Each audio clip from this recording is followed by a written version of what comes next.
Hi, good afternoon everybody. I'm going to go through Chem Bonding tutorial starting from question 8 onwards. So the question actually asks us to explain as fully as you can the following observations. They did not tell you what to include in your answers. So you need to look at the question and decide on your own what to put in.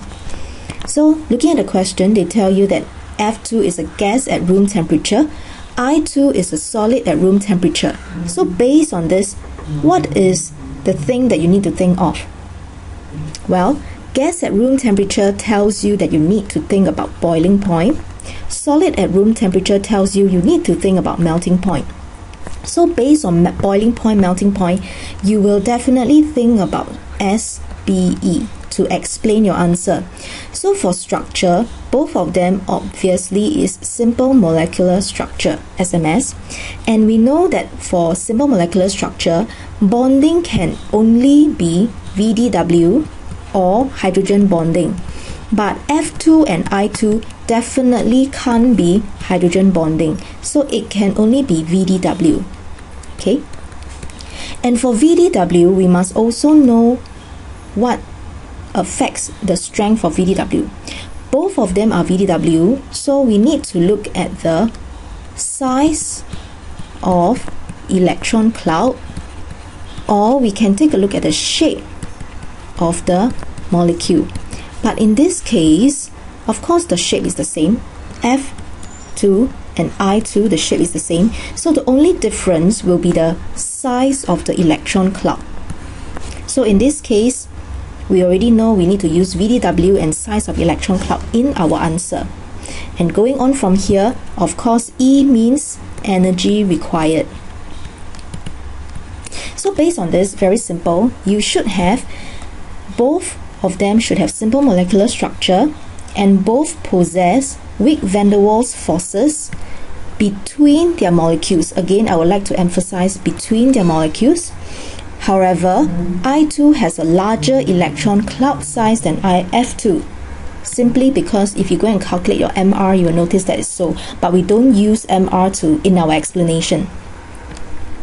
So finally, the bigger electron cloud is more easily polarized. This part is important. More easily polarized, and hence you should have stronger van der Waals between I2 molecules. Again, please emphasize the word between. Since you have stronger VDW, the link to melting point, boiling point must be larger amount of energy required. So please take note, larger amount of energy required to overcome the stronger forces of attraction. Hence, I2 will have a higher boiling point, melting point than F2. And remember to link back to the question.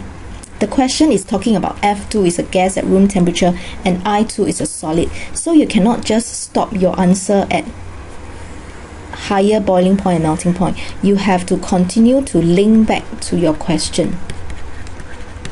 So that is question 8A. Moving on, let's look at 8B.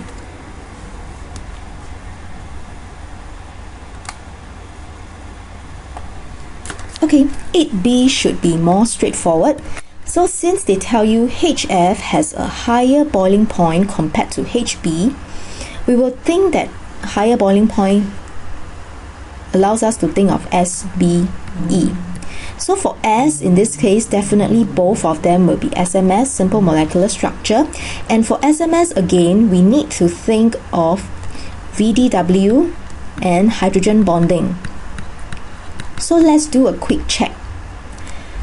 In this case, HF, we have a hydrogen bonded to F, O, or N. So definitely for hydrogen bonding, it must be for HF, whereas for HBr, it must be VDW. So based on this, we definitely know that hydrogen bonding is stronger than VDW, so of course HF should have a higher boiling point.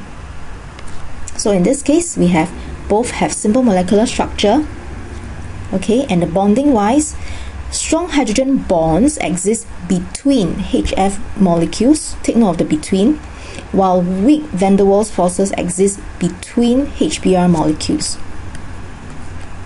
And from there, you need to have larger amount of energy required to overcome the stronger hydrogen bonds during boiling, and hence HBr should have a lower boiling point as compared to HF.